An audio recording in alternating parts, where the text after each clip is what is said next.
Welcome back. Now, in this video, we're going to work with certain elements of the text or the font inside of this HTML sales page. And in particular, one of the things we're going to start with is going to be this heading. And if we look at the heading, you'll notice inside of the code that this is considered to be H1 class.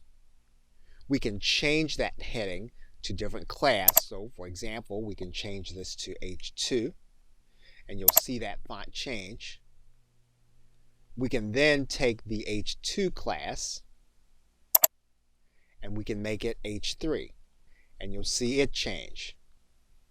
We can then pick another part of the text, decide that we want to emphasize it by underlining.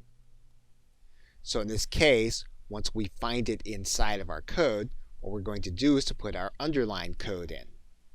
Once we have our underline code in, you'll notice that our text changes to underline. We can decide that what we want to do is we want to take a certain part of the text and we want to bold and italicize it. So if we highlight it in the WYSIWYG editor and we find the same text in the code, what we're going to do is we're going to put a bold and italicized code within the same paragraph.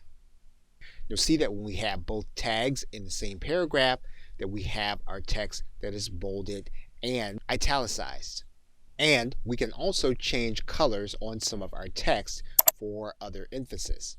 So for example, if we wanted to change the color of this text, we can do that by making sure that our font tag is in place.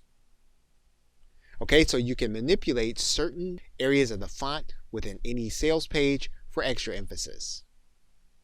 Okay, so with that, thanks, and I will see you in another video.